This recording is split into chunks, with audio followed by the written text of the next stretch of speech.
After 5 long years of grinding underground research, our main character finally breaks the enemy tech blockade. He basically built a world-class superweapon, but on his journey back home, this adorable little girl accidentally bumps right into him, leaving him completely speechless. She just stares up at him and whispers that he looks exactly like her dad. Talk about an insane twist. Our guy completely freezes because she looks about 5 years old. 5 years ago, he was eating dust in a barren desert, so his brain starts racing. After ruling out every wild possibility, he realizes she definitely just has the wrong guy. He calms his nerves and tries his best to sound completely gentle and harmless. He softly asks where her dad is, but the moment she hears this question, her bright little face instantly drops, and her tiny hands tightly grip the edge of her jacket. She says her mom told her that her dad passed away when she was born. Her voice is barely a whisper, trembling with a sadness no kid should ever carry. She sniffs her nose, bravely trying to blink back the tears threatening to fall. Trying to act tough, she adds that they only have one single picture of him. Her mom keeps it locked away safely and rarely ever lets her see it. Apparently, looking at it too much makes her mom sad. Our main character just stands there. He wants to comfort her, but any words he can think of feel totally useless. All he can do is reach out and gently pat her on the head. He touches her rain-soaked hair and quietly apologizes for bringing it up. But she just shakes her head and lifts her face right back up. She gives him a small, brave smile and tells him it is totally okay. She blames she is not sad because her mom gave her a promise.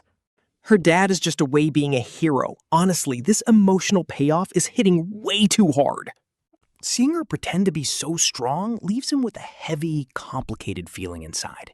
He quickly changes the subject and asks why she is out here completely alone.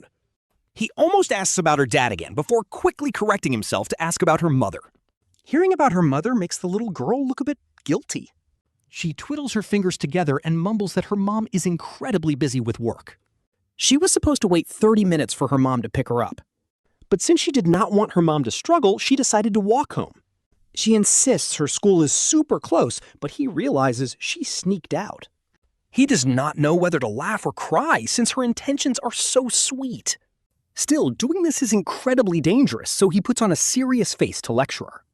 But looking into her giant, tearful eyes filled with worry melts his anger instantly. Every single scolding word gets stuck in his throat. Clearly, she already knows she messed up. He gently warns her never to do this again because the world is dangerous. If anything bad happened to her, her mother would have been worried to death. The little girl hangs her head even lower while the rain keeps pouring down. It is just a light drizzle, but standing around in the cold is not an option. So he stands back up and pops open his black umbrella. He shields her tiny body from the rain and asks where her house is. He offers to walk her back home, and she eagerly looks up at him. Her tiny finger points toward an old, run-down apartment building just down the street. She tells him it is Building 6, and he nods, telling her, "Let us go." He reaches out his hand, and after a tiny bit of hesitation, she takes it. She reaches out with her free little hand and grabs his thumb. It is tiny, soft, and just a little bit cold. She introduces herself as Su Nian, nicknamed Niannian. The 5-year-old completely breaks the ice on her own. Hearing Su Nian, he feels a strange familiarity. He cannot place it, but compliments her on the beautiful name. She proudly boasts about her mother. When she boasts about how gorgeous her mother is, he just smiles. She keeps going, mentioning her mom is 28 years old. Working constantly to raise her alone is honestly a struggle. He pauses at 28. That is his exact age. Meanwhile, she claims tons of guys are pursuing her mother. Some drive fancy sports cars, others try gifting huge houses.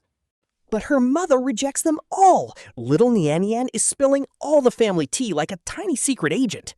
She keeps chatting away, explaining that her mom already loves someone else. He just listens without interrupting. A single mother raising a 5-year-old, turning down rich suitors left and right. All for a deceased husband. That man must still mean the absolute world to her as they walk along. She suddenly asks if he is alone. Taken aback, he finally gets her meaning and admits he is single. She sighs in pure sympathy, calling his situation absolutely tragic. Amused, he asks why. Well, her mom says guys over 25 who are still single have major issues. Apparently, they are either ugly, poor, or completely crazy.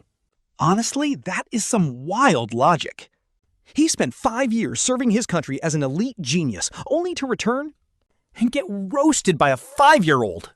Since he is neither ugly nor poor, she concludes it must be the third option. Her big eyes size him up silently. The message is crystal clear. He facepalms, feeling completely out of touch after 5 years away. There is a massive generation gap here. He mutters that he was just busy. He makes a pretty weak excuse. But is it just work? Suddenly, a name he buried 5 years ago rushes back. He envisions her beautiful, smiling face. It clashes with the painful memory of her walking away, bringing back that familiar ache. If only he had turned down that mission, or at least explained things better. How would their lives look today? At least he wouldn't be getting roasted by a kid right now. He chuckles. No use wishing. They arrived. Her voice snaps him back to reality. In front of them stands a decaying apartment building. The entrance is pitch black. Building 6 is a far cry from the glamorous city he had imagined. Inside, the stairwell is incredibly dark without a single working light. Advertisements plaster the dirty walls. She points up, saying she lives on the 6th floor. There is no elevator, so they will have to climb. Su Nian tilts up his cute face and speaks so naturally. Our main character closes his umbrella, holding it in one hand, while using his other hand to let the little guy hold onto his thumb. They slowly climb up together as the kid asks if his uncle is tired. Once they reach the 3rd floor, Su Nian stops. He looks back, out of breath, but our guy shakes his head and asks if he is tired. The kid proudly says he is not tired because he climbs these stairs constantly. Su Nian pats his tiny chest while our main character stays quiet. Honestly, this kid is way too mature for his age, and they finally reach the 6th floor. It is a top-floor apartment with a really run-down hallway. Su Nian expertly reaches for the string around his neck and pulls out a brass key. The string is completely frayed as he stands on his tiptoes. He struggles with the lock, but the door finally swings wide open. Suddenly, a completely different scent hits our main character. It is not cheap perfume, but a faint, incredibly elegant fragrance. Our main character completely freezes because he knows this exact scent. 5 years ago, he smelled this countless times on a certain person. Right on her collar, but then the kid happily invites him inside. Su Nian is already wearing his tiny slippers while holding another pair. They are brand new blue slippers for men, which he sets down on the doormat. Our guy snaps out of his thoughts, looking at the sweet little host. But he hesitates. A man and a woman alone? It just feels highly inappropriate. He politely declines, saying he only wanted to make sure the kid got home safe. The moment he refuses, Su Nian's cute little face instantly falls. His big eyes instantly fill with tears, looking ready to cry.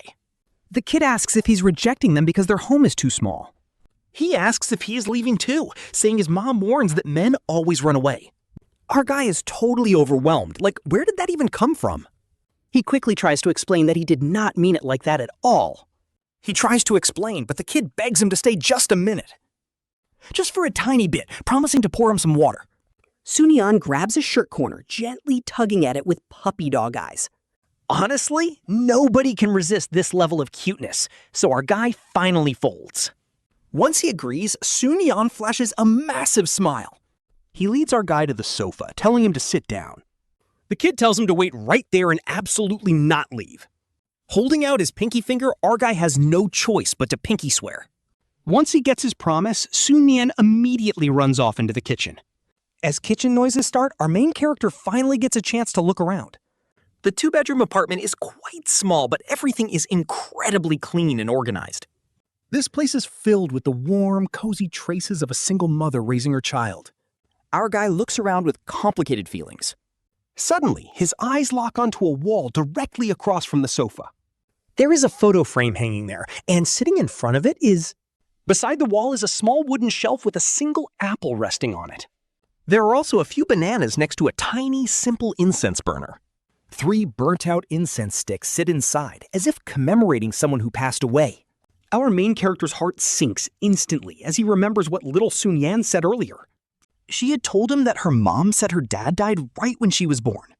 There is only one photo of her father in the entire house, so the frame on the wall must hold a picture of Su Nian's late father. He slowly gets to his feet. Magnetized to the wall, he walks over desperate to see what kind of man this was. He wants to know how identical they look to make a 5-year-old kid look at a complete stranger and blurt out that he looks exactly like her dad. The picture frame is a simple plain black, holding a monochrome photo inside. The guy in the picture is incredibly young, wearing a classic white shirt. He is leaning against a massive tree, a gentle smile playing on his face. His expression is completely relaxed, radiating this clean, classic, youthful vibe. The background is a college campus, with a corner of the library showing in the distance. Right here, our guy completely freezes. The person in that photo wearing the white shirt, that harmlessly smiling guy, is literally him. He actually remembers this exact photo. It was taken back in his senior year of college. Su Qingyan snapped it secretly when he was not paying attention, and he complained it looked goofy. But she cherished it like a treasure, claiming it was the most handsome he had ever looked. After that, she kept it hidden in the inner pocket of her wallet. How on earth did it end up here, printed in black and white of all things? It is sitting right on this altar as a memorial photo for the dead. At this point, his entire reality is hitting a massive wall. Talk about a crazy plot twist. Is he not a transmigrator? Is he not a genius scientist? Is his brain not faster than a supercomputer? Yet this bizarre scene in front of him. His genius mind is completely short-circuiting right now. An absolutely insane theory starts bubbling up from the deepest part of his soul. Su Nian is 5, and exactly 5 years ago, he left for the desert and broke up with Su Qingyan. Su Qingyan. Su Nian. His breath hitches as he whips his head toward the kitchen. The sweet little girl inside who is busy clinking glasses to get him a drink. No way. This has to be a total coincidence. Su Nian's mom might not be his ex, but then how does he explain this photo? He can feel all the blood in his body rushing straight to his head. For 5 years, he worked in the desert, sacrificing his entire life for his country. He genuinely believed he had only broken a girl's heart back then. But he never imagined that somewhere out there, completely hidden from his view, someone was treating him like a ghost while raising his daughter all by herself. And he, her actual father, had absolutely no idea this whole time. In fact, just 5 minutes ago, his own kid was telling him his brain was broken. What kind of absolute madness is this? Here is some water, Uncle. Su Nian's sweet voice suddenly breaks him out of his chaotic thoughts. She spots him standing in front of the wall, and her eyes instantly light up. Are you looking at my dad's photo too? She hands him the glass of water. Then she scampers over to the wall, tilting her tiny head up to look. She proudly shows off the picture and asks if her dad isn't super handsome. She says he is exactly as handsome as her mom described, while Lin Yu grips the warm cup. His fingers are literally trembling because this so-called handsome dad is on a black and white funeral photo. What's the use of being handsome when it's a memorial photo? He takes a deep breath. He forces himself to calm down, knowing there is only one last question left. And this is the absolute most critical question. He crouches down. He looks the little girl in the eyes, his voice dry and completely strained. He asks Niannian what her mother's name is, while Su Nian blinks her big eyes. She has absolutely no guard up and answers in a perfectly natural, innocent tone. She cheerfully replies that her mom is Su Qingyan, and Lin Yu feels his blood completely freeze. Wait for it. If this isn't his wife, his entire world is turning upside down. There's no way this is a coincidence. Our guy Lin Yu is literally standing in his own living room. He is staring at his own funeral photo, holding water poured by his own biological daughter. Talk about a crazy plot twist. This is straight up cyberpunk reality. The little girl, Su Nian, tilts her head, totally confused by his sudden reaction. She waves her tiny hand in front of him, asking why his face is so pale. Lin Yu opens his mouth, but what is he even supposed to say here? He can't exactly tell her that the picture isn't a funeral photo, but his artsy headshot. It was just photoshopped black and white, and she should stop calling him uncle. He can't just tell her to call him dad. If he does that right now... He will immediately be treated like some crazy home invader and a total creep. He'd get dragged straight to the police station as the youngest academician in the country? His title hasn't even warmed up yet, and he'd already be hitting the local viral news. He quickly says it's nothing, though his face muscles are completely frozen. He asks Niannian when her mom gets back, and she says she leaves work at 6:30. She usually takes the bus and gets home around 7. Su Nian looks at the cartoon clock. The clock hands just struck 6, meaning he has exactly 1 hour left. He takes a deep breath. He makes his decision to wait, even if he has to walk through fire. He is going to wait it out. Meanwhile, the scene shifts. Su Qingyan, who just finished buying medicine for Niannian at the hospital, finds out from a neighbor that a strange man took her daughter home. After a wave of sheer terror, an absolute mountain of rage explodes in her chest. If that kidnapper dares to touch a single hair on Niannian's head, she will fight to the death. She will take him down with her mind becoming razor sharp under extreme fear and anger.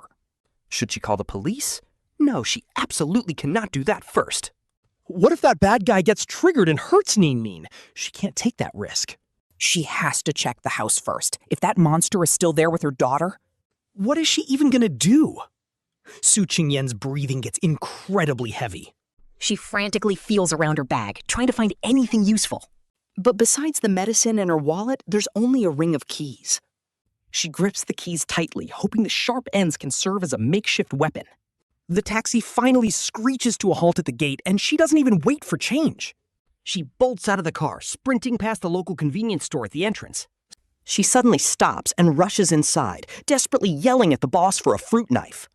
She grabs the longest and sharpest blade on the counter, scans the code, and runs. Without even unpacking it, she gripped it tightly and bolted out. Su Qingyan rushed into the stairwell, her frantic footsteps triggering the old sound-activated lights. They flickered on, one after another, then died out behind her as she sprinted straight to the 6th floor. Her lungs were burning like fire and her legs were numb from exhaustion. She didn't dare stop, not with that convenience store fruit knife in her hand. Clenched so tight, the cold metal pressed hard against her sweaty palm. Her mind had only one thought, Niannian. Her precious Niannian was finally home. Reaching the door, she could hear voices coming from inside. She heard Niannian laughing, mixed with a man's deep voice. Su Qingyan fumbled with her keys, making a loud, clinking mess. She missed the lock repeatedly, while Niannian inside asked for another story. That was her daughter's innocent voice, followed by the man's warm response. Su Qingyan froze. That voice sounded so familiar. It felt like someone she knew, but right now, that familiarity didn't bring comfort. Honestly, it made her blood run cold. A stranger who could easily charm her shy daughter into inviting him home? He had to be a master-level kidnapper. Pure terror completely took over. She didn't hesitate anymore and shoved the key into the lock. With a twist, she threw the door open to the living room. A tall man dressed in black stood with his back to her. He was staring at the photo wall while her daughter, Su Nian, sat on a tiny stool by his feet, looking up. Holding a half-eaten cookie, the girl looked up as Su Qingyan cried out for Niannian. Hearing her mother's voice, Su Nian's face lit up with a huge smile. She hopped off the stool and ran toward her on little legs. Crying out for her mom, Su Qingyan scooped her daughter up in an instant. She held her tight, quickly pulling the little girl behind her back. Positioning herself as a shield, she hid her hand behind her. She gripped the fruit knife even tighter as the man noticed her arrival. But he didn't turn around. He just stood there, motionless. Staring at the black and white photo of Lin Yu on the wall, Su Qingyan felt her heart pounding. Preparing for a fight to the death, she braced herself. Then the man spoke, saying he heard he was dead. Oh, this changes everything. That voice suddenly unlocked a dusty memory inside her. She couldn't place it, and the harder she tried, the messier her head got. Su Qingyan's guard reached an all-time high as she demanded to know who he was. She pushed Su Nian further behind her and took a step forward. Her voice was sharp with tension, and the man finally started to move. He turned around slowly, his face gradually emerging from the shadows. Su Qingyan's hand trembled violently, still clutching the knife. Squirming in her arms, the little girl complained about her shoes. Poking her head out from Su Qingyan's embrace, Su Nian muttered in her tiny voice. She pointed at the shoe cabinet, saying her teacher taught them to change shoes. That way they wouldn't bring dirty stuff inside, but Su Qingyan was completely frozen. At this point, she doesn't even care about changing shoes. Niannian, come here! Her voice is raw and hoarse, laced with a deep fear she doesn't even realize is there. But little Su Nian doesn't understand her mom's panic at all, and she steps out from behind her. She actually walks right between the stranger and Su Qingyan, telling her mom not to be scared. Looking up, the little girl earnestly defends him, insisting that the uncle is not a bad guy. He saw her waiting all alone at the preschool gate and just wanted to bring her home. He even told her a story, proving he is a really nice person. A good guy? Right now, Su Qingyan's brain is totally scrambled. All of these words are overloading her head, and she just wants her daughter to stay far away from this dangerous stranger. But then, little Su Nian gently tugs her mom's shirt. In a quiet, nervous, but low-key excited voice, the little girl whispers a question to her mom. Don't you think this uncle looks exactly like Daddy? Hearing those 3 words, looks like Daddy, instantly slams straight into Su Qingyan's chest. She desperately forces herself to stay completely calm. Stop talking nonsense, Niannian, she snaps, instantly grabbing her daughter and pulling her back behind her. Her voice is harsher than it has ever been. How many times has Mom told you? You are never supposed to go home with strangers. Did you completely forget? There are plenty of lookalikes out there in the world, so how could you just follow a total stranger like that? You just miss your dad so much that you are starting to see him in everyone. Su Qingyan keeps lecturing her daughter over and over, but honestly, these words are not really meant for the little girl. Instead, she is saying them to herself, desperately trying to use this logic to forcefully drive that absolutely insane and ridiculous thought straight out of her own head. Plot twist of the century? No way! That man has been dead for 5 whole years! She is the one who personally chose his grave and erected his tombstone. Scolded by her mom, little Niannian hangs her head and quietly sniffs back her tears. Looking completely heartbroken, she mutters under her breath that they really do look identical. Finally, the silent stranger speaks up again, his deep voice carrying this heavy and incredibly steady weight. But it also carries a familiar tone that sends chills straight down Su Qingyan's spine. I saw her waiting all alone at the preschool gate for a really long time, he explains. It was already getting dark, and I was pretty worried, so I brought her home. Hearing that voice? There is absolutely no mistaking this voice, even after 5 long years.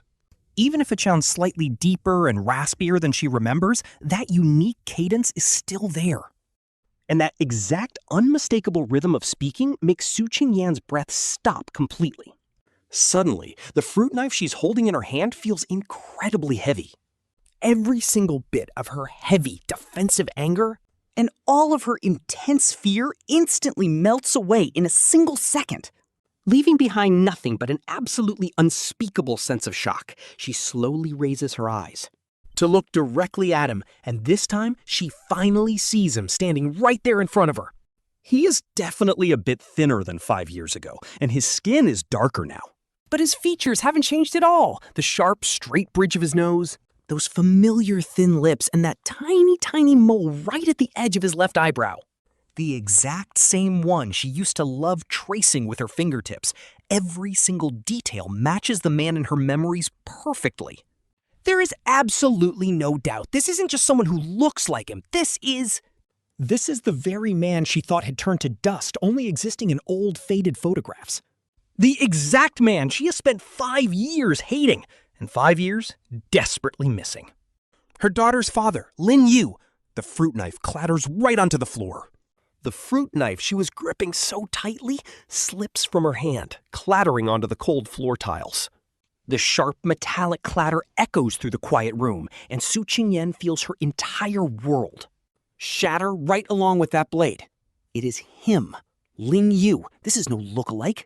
He is no damn human trafficker. It is really him, the man who 5 years ago completely vanished from her life, leaving her with absolutely nothing but unanswered questions.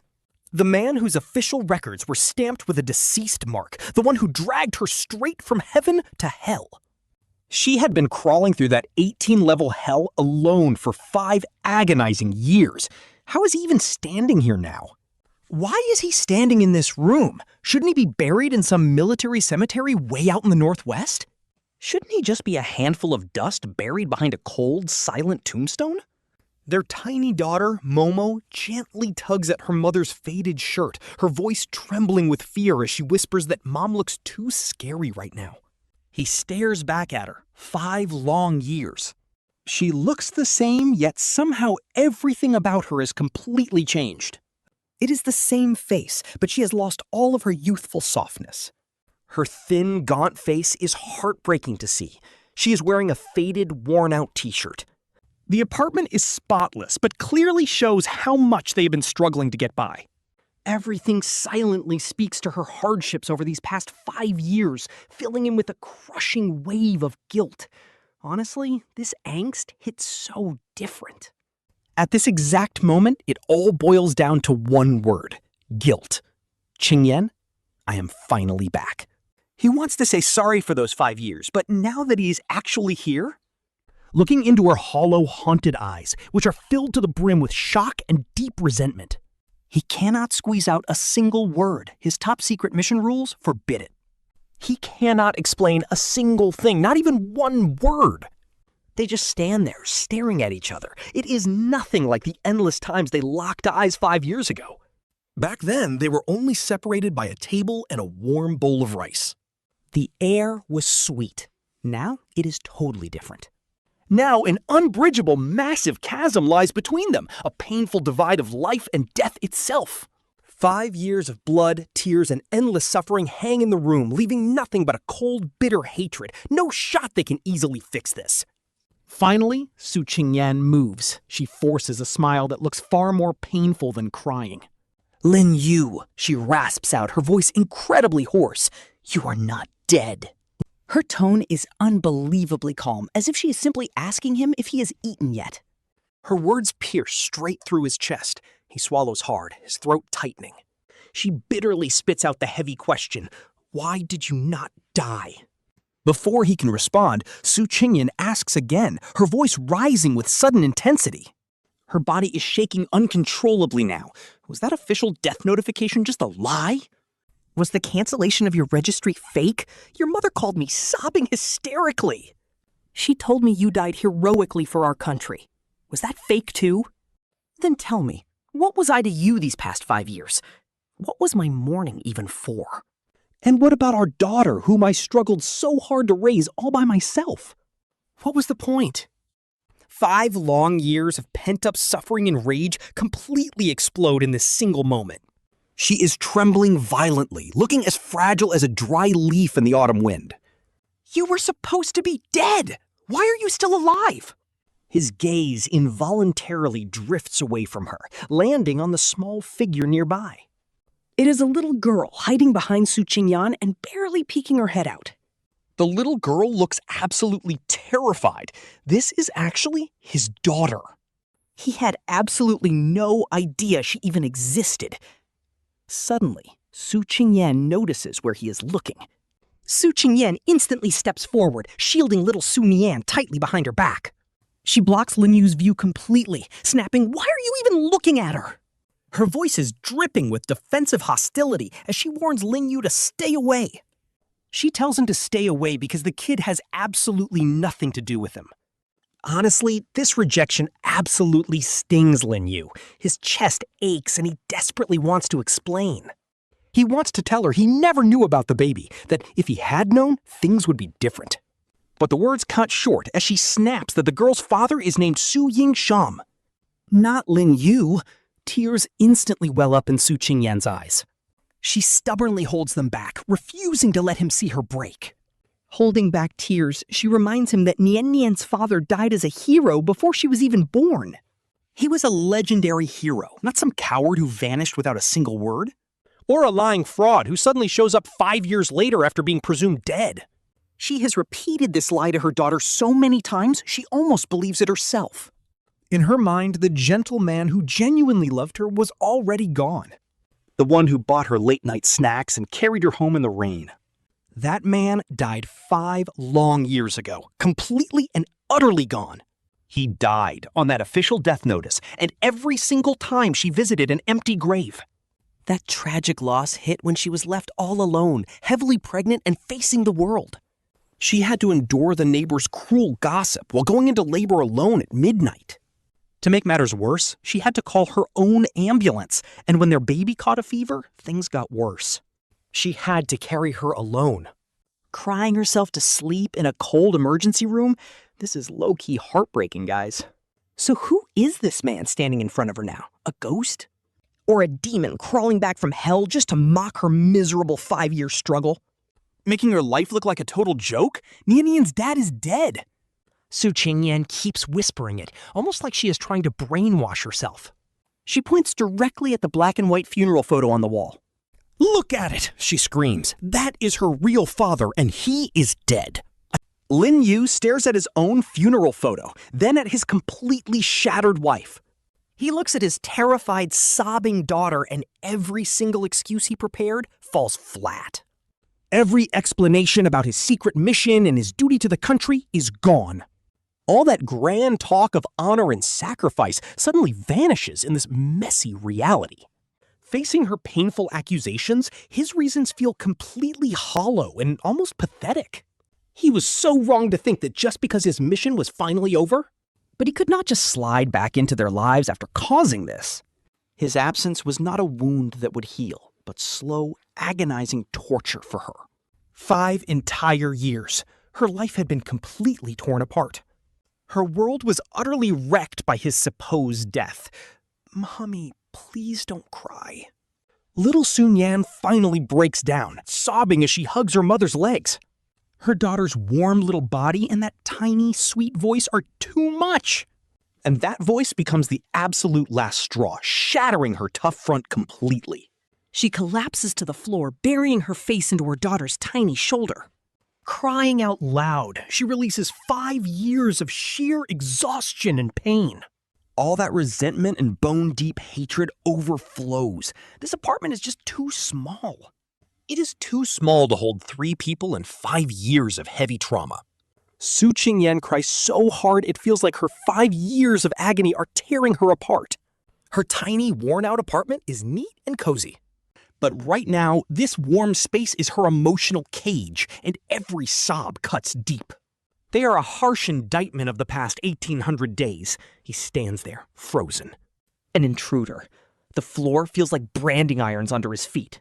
He cannot even stand still. His eyes slowly scan their rundown home. Cheap plastic toys are piled in the corner, clearly the most basic things she could afford. Some are faded, and washed-out mother-daughter outfits hang on the balcony. One large, one tiny. A half-eaten apple sits on the table, carefully wrapped in plastic to save for later. Poverty and struggle should have never been associated with a girl like Su Qingyan. In Lin Yu's memory, she was a girl who would get excited over a new lipstick shade. Just a simple, trendy color could make her day. She used to drag him out to 500 yuan dinners on weekends, and then complained about the price for weeks. Man, what did these 5 years do to her? He dreads the truth but cannot stop his racing mind, chest tightening with heavy guilt, suffocating him like wet cotton. He remembers their final meeting 5 years ago, just another bitter fight. All over his sudden top-secret mission. She had cried out, "Lin Yu, do you even love me? What are you doing? Why can you not tell me? Let us break up. I am tired." How did he reply? He was silent back then, only telling her to wait for his return. He had no idea. She was already pregnant with their child. If he had known... Would he still have left? Yes, and that realization cuts him like a knife. His duty left no room for hesitation, yet that does not ease the pain. It does not ease even 1/10,000th of his guilt. He abandoned her while pregnant. Then she received news of his death. Honestly, how did she even survive that nightmare? Mama, do not cry. Niannian will not cry either. Su Nian reaches out her tiny hand, clumsily wiping away her mother's tears. Sobbing alongside her, Su Qingyan slowly stops crying. She looks up, her red, swollen eyes staring right at him. The love and devotion from 5 years ago are gone, replaced by pure coldness. A freezing hatred fills her gaze. "Speak," Su Qingyan says, standing up. She shields her daughter, her voice sounding raspy and broken. Why silent now? You were pretty bold a moment ago. She mocks his earlier tone, throwing his own words back at him. Yes, you died. 5 years ago.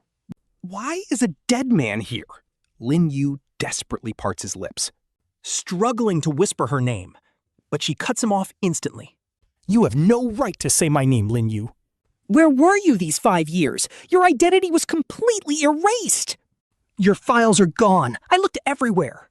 There is no record of you. Were you abducted by aliens or what? How did you just vanish? Her sharp words slice right through him. Every single word she says cuts him like a knife, absolutely ripping his heart to shreds. But the secrecy protocol hangs over him like a massive mountain, completely suffocating him. He cannot speak, not a single word. To Su Qingyan, his absolute silence just feels like the ultimate mockery. Cannot even say it, can you? She lets out a bitter laugh. Tears stream down her face as she remembers calling him while pregnant, only to get static. She went to his old workplace, but they just told her he resigned. His whereabouts were unknown, and then she got a call from his mother. She told her he was dead, that he sacrificed his life. I lost my mind back then, she screams, pointing to her head in pure agony. She had to handle his entire funeral completely by herself while heavily pregnant, picking out his burial plot and setting up his tombstone, with his photo staring back at her on the grave. And the neighbors? They were absolutely brutal. They called her a curse and said her unborn baby brought terrible bad luck. For 5 years, she endured the insults while Lin Yu's face turns completely pale. Honestly, this is low-key heartbreaking. He never expected this, assuming his unit handled everything. He thought they would receive a massive pension to live comfortably for the rest of their lives. He even hoped she might find a good man and remarry after a few years. To start a new life, he never imagined she would actually keep the baby. Or that she would suffer so much, little Su Nian is terrified in her arms. The little girl starts crying softly, and Su Qingyan's heart instantly feels squeezed tight with pain. She takes a deep breath, forcing herself to hold it together. She cannot show weakness, not in front of her daughter. She gently wipes away her daughter's tears, then her own, before looking back up at him. Her eyes are completely dead now. She tells him how the baby came early in the night. Her water broke at midnight, and she had to call an ambulance alone. The doctors kept demanding a signature from her family. So she signed her own name, while other moms had supportive husbands and loving families waiting. She had nobody. Then Niannian was born with severe jaundice, needing blue light therapy. She remembers holding her baby tightly, sobbing uncontrollably in the empty hospital hallway. Do you even know? And Lin Yu quietly clenches his fists in absolute agony. Every single word she says is like a heavy hammer crushing his soul. When Niannian grew up and asked where her dad was, what was she supposed to tell her? That he was a total coward who abandoned his own wife and daughter? Vanishing without a single word? Su Qingyan shakes her head with a tragic smile. That smile is just pure heartbreak. No, she could never say that. She refused to let her young daughter believe her father was a deadbeat. Pointing at the black and white photo on the wall, she explains her choice. She told Niannian her father was a hero named Su Yingsheng, not Lin Yu. That her father died protecting his country, a true hero draped in the national flag. The little girl grew up incredibly proud to have a father like him, every single year. She begged her mother to take her to sweep his grave, paying respects to an empty memorial. They bowed to that empty grave for 5 long years. And now? She steps closer, staring straight at him. What were her last 5 years of pain even for? Her daughter worshipping a total ghost? What does that make us? We were just 2 massive fools to you? Played like toys, and now you just show up alive and well? What is your plan here? Tell my daughter her dad is actually alive? Or that he's just a jerk who abandoned her mom? Did you come back to laugh at us? Honestly, his silence here is painful. He wants to explain his duty, his sacrifice for the country. But the words catch in his throat. He barely manages to squeeze out a quiet sorry. Su Qingyan just laughs. Like she just heard the funniest joke of the century. Sorry? Her voice is sharp, cracking with an almost hysterical disbelief. 5 whole years. That is 1,825 days, and all I get is a cheap sorry? Looking at her pale, defiant face, he realizes any excuse will just sound like a lie. He can only repeat her name. Qingyan, I thought we broke up 5 years ago. He finally says it out loud, trying to justify why he vanished without a word. Just searching for some ground to stand on. Su Qingyan's sarcastic smirk slowly freezes. Then it completely shatters. Right? A breakup. That last screaming match 5 years ago. She did scream those words in anger, but he actually took it literally. In his mind, they were already over.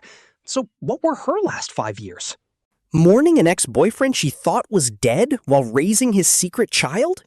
It is the most tragic joke ever. Finally, Su Qingyan speaks up. Her voice is scary calm. So we broke up, she says.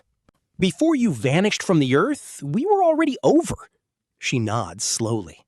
She is trying to convince herself as much as him of this reality. So whether you lived or died these 5 years is none of my business. Me crying over your grave and burning paper was just me being stupid. Just mourning our dead relationship. Honestly, her words are absolutely gutting him here. He would rather she scream and hit him than look at him with these completely dead eyes. Seeing her hide behind this bitter self-defense hurts. He takes a quiet step forward. Testing the waters, showing a desperation he did not even know he had.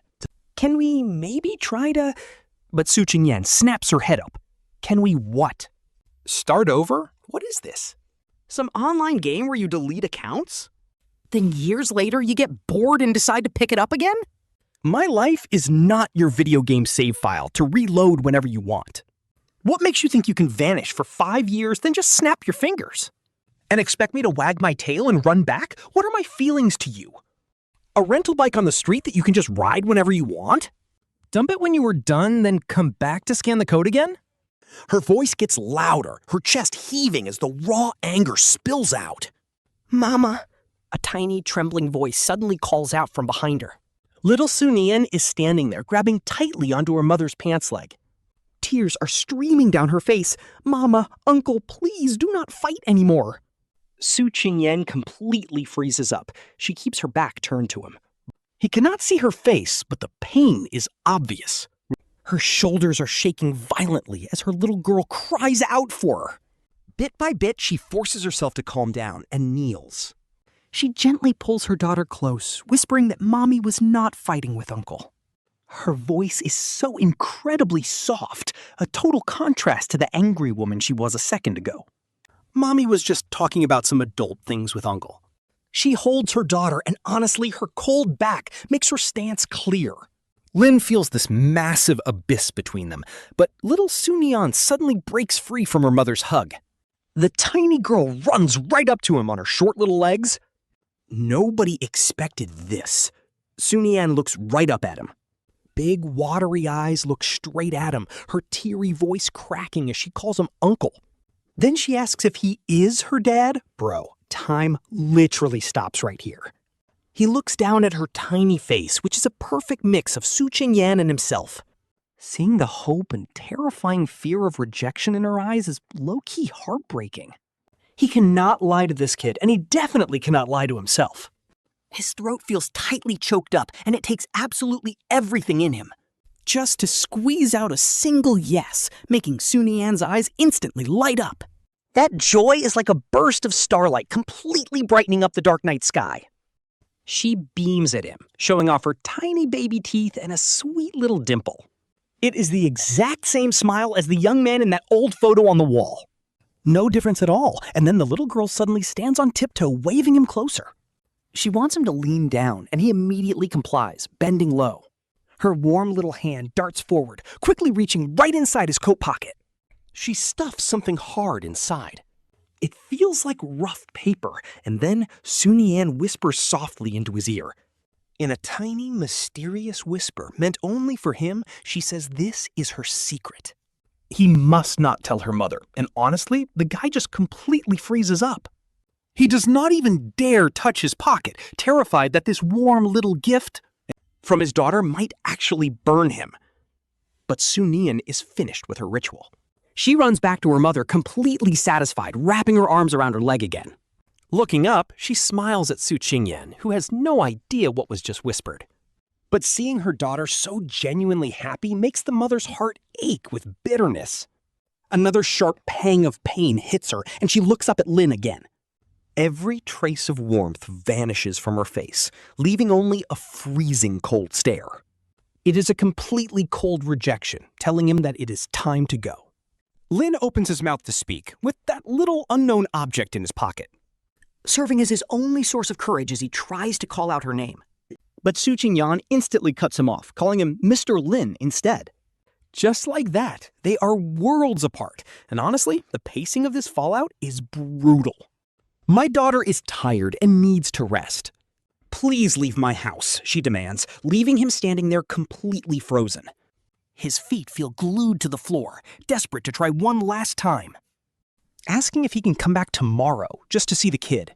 Su Qingyan scoffs as if she just heard the most ridiculous joke. I think you have made a massive mistake, Mr. Lin.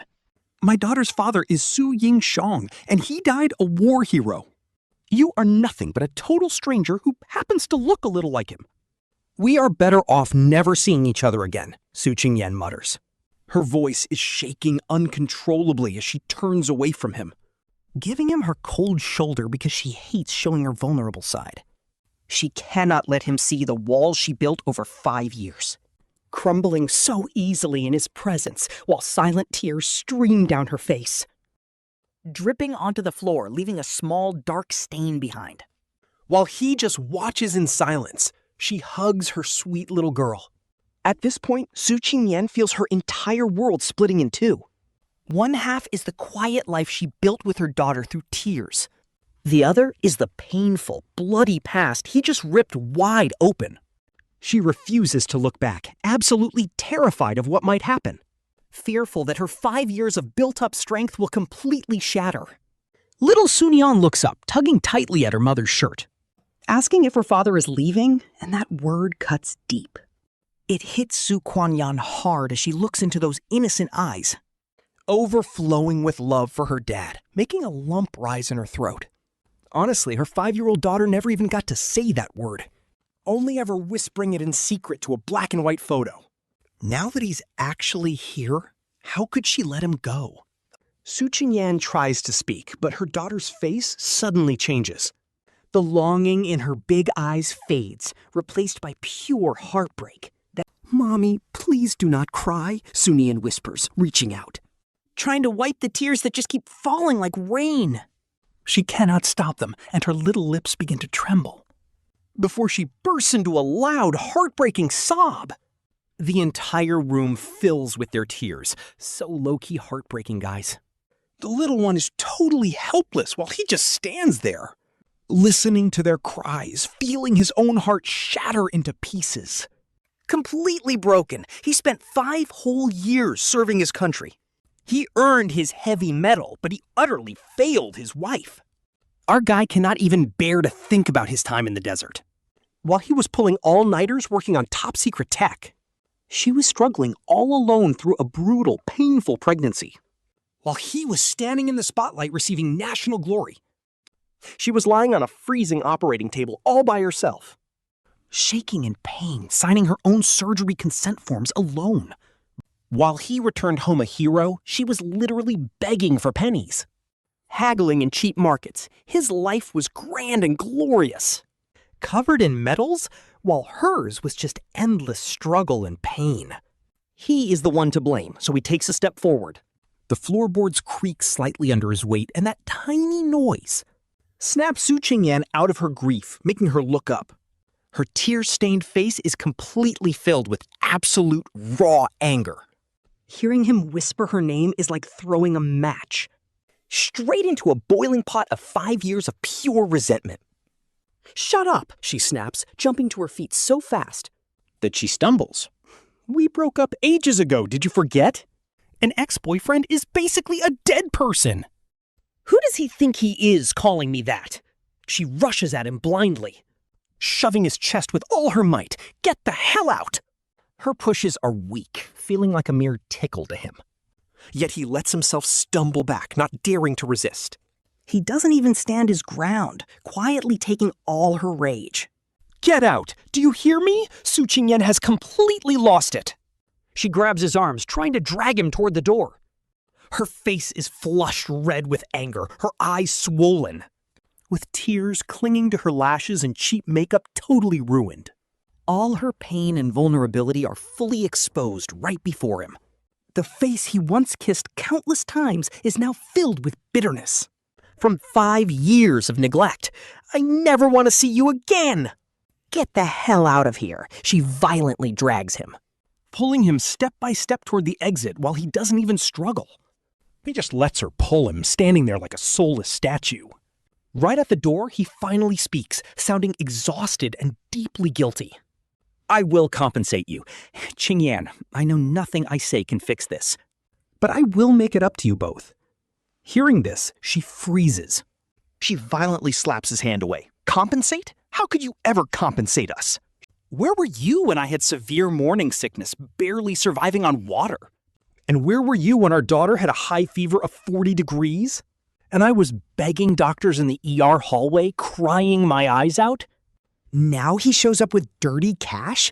Honestly, that is just straight up insulting. Do you think I care? During the hardest times of my life? I got through them all alone. I do not need your pity. And I definitely do not need you. With that, she shoves him out. Take your money and get as far away as possible. Never show your face again. The heavy door slams shut in his face with a deafening screech. Dust falls from the walls, leaving nothing but a heavy silence. Su Qingyan collapses against the door, sliding down. This scene is low-key heartbreaking. She can't hold it in anymore.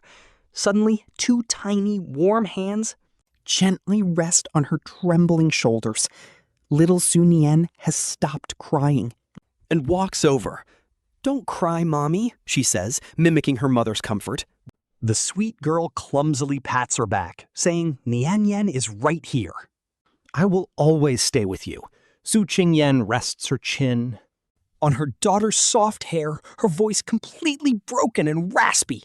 "Our Niannian is absolutely right," she whispers, taking a deep breath, filled with the comforting sweet scent of her precious little girl. "We do not need him. We did just fine before. Didn't Mommy raise you to be so healthy and happy? It will be the same from now on." She hugs her tight, telling her daughter, but mostly trying to convince herself. Su Qingyan makes it clear that they will do just fine on their own, just like always. Outside, he doesn't leave, just leaning against the cold, peeling wall, frozen in place. That thin metal door separates 2 different worlds, but it can't drown out Su Qingyan's agonizing cries. The brutal winds of the Northwest, the scorching heat of the Gobi Desert. Countless sleepless nights, he survived them all on his classified missions. He thought he was a national hero, but standing in this cramped, dim hallway, listening to those painful, echoing sobs, he finally realizes what he truly is, a complete sinner to his family. His mind keeps replaying Su Qingyan's devastated face over and over again. She was completely right, because when things were at their absolute worst, he was nowhere around. He missed 5 whole years of her life, the exact year she needed someone most. And now he just shows up, drops a cheap sorry, and talks about making it up. Honestly, what's the point? Talk about a massive reality check on his own ignorance. Sliding his hand into his pocket, his fingers brush against something small and hard. It is the little item Su Nian slipped to him earlier, so he pulls it out. A cheap, pink plastic anti-loss tag meant for children. The corners are worn completely smooth, with 2 lines of text scrawled in black marker. One line has the name Su Nian, and the other lists a phone number. He stares at the number. Supposing it is just her current number, he keeps staring at the digits. A sudden rush of familiarity hits him, because this is definitely not some random number. 5 years ago, when they were still together, matching couple numbers were a huge trend. He had excitedly dragged her to the store to pick out 2 sequential numbers. His ended in 5521, and hers ended in 5520. Back then, he was young and completely clueless about the heartbreak the future held. He had pointed at those digits and proudly promised her, Qingyan, "Look, even our numbers are a perfect match, and we are destined to be together forever." What an incredibly cruel twist of fate, since he is the one who threw away his lifetime. Yet she kept this phone number from their past and wrote it on their daughter's emergency tag. Didn't she tell everyone he died 5 years ago? Didn't she say she hated him to the bone? And never wanted to see him again? No shot. What does this number even mean then? Is it just an old habit she forgot to change, or is it buried deep beneath her emotional walls? A tiny piece of hope she refuses to admit, making him tightly grip that small plastic tag. The rough edges dig painfully into his palm, but it somehow grounds his chaotic mind, giving him a solid anchor to focus on, and inside, the crying has finally stopped. Now he can hear the soft, gentle voices of the mother and daughter comforting each other. The little girl whispers that she will be so good and collect plastic bottles to buy her mom treats. Her mother chokes up, telling her silly child that she has enough money to support them. Then can we still see that uncle again? The little girl asks, her voice filled with pure innocence. There is a long, heavy silence, and outside, our guy presses his ear flat against the cold iron door. He even forgets to breathe. And then, Su Qingyan's soft voice breaks the quiet. She sounds absolutely exhausted, yet completely firm, stating his appearance was just a massive mistake. From now on, she says, that man will never be a part of their lives again. She tells her that her real father is Hirosu, a brave martyr. The child promises she will remember as the father outside slowly straightens up, completely shattered. He carefully picks up that little anti-loss tag, slipping it right into his shirt pocket, closest to his heart. Honestly, Su Qingyan is basically a wounded hedgehog right now. I do not blame her. Anyone trying to get close just triggers her defense mechanism. Cheap words, apologies, and basic explanations are not going to cut it. 5 years of heartbreak make empty promises feel completely weightless. The only way? Real action. He has to slowly make up for all her past pain, turning all the tears she cried into future smiles, giving her back all that lost security tenfold. He must make amends. Not with cheap money, but with the rest of his life. He turns and rushes downstairs, his footsteps echoing in the hallway. Steady steps, no looking back. Because he will return. Soon. Reaching the first floor, he grabs the main building door. With a loud clang, the door just bounces right back. A massive gap remains. He frowns. Checking the lock, he finds nothing but a gaping dark hole. The lock cylinder is completely gone, meaning it can never lock. Any random stranger could just walk right into this building. His heart sinks as he immediately thinks of Su Qingyan, a single mother raising a 5-year-old girl all alone. Living in a rundown building with absolutely zero security? Seriously, this part is low-key heartbreaking. If some creep showed up, the thought alone is terrifying. As darkness swallows the city, he stands at his doorstep, unlocking a door he has not opened in 5 years. Pulling open his bottom desk drawer, an old phone lies there. He plugs it in and takes a slow, deep breath. Powering it up after 5 years, he connects to the internet. Outdated app notifications explode, making the ancient screen lag hard. He wants to see how the world changed during his absence. Opening a trending social media app, he checks the hot topics. Most make zero sense, like some celebrity scraping her knee. Fake outrage and minor celebrity drama completely dominate the trending page. Mindless entertainment drama basically takes up the entire feed. He has zero interest in trashy gossip and swipes past. Looking for actual news, his finger suddenly freezes. His hand slips, accidentally clicking on a viral video. The screen loads, showing a clip from some reality show. A pinned video plays and he goes to close it. But wait, that thumbnail? It is definitely Su Qingyan. His heart completely stops as he taps the play button. The video is super short, barely lasting 10 seconds. It is shaky, captured from a weird hidden angle. First off, the footage is super sketchy, clearly recorded on a hidden camera. In the video, a female celeb in sunglasses sits in a wheelchair, acting all fragile and pitiful. Her assistant is yelling right in the face of another woman. And that target is none other than Su Qingyan, dressed in super simple, plain clothes.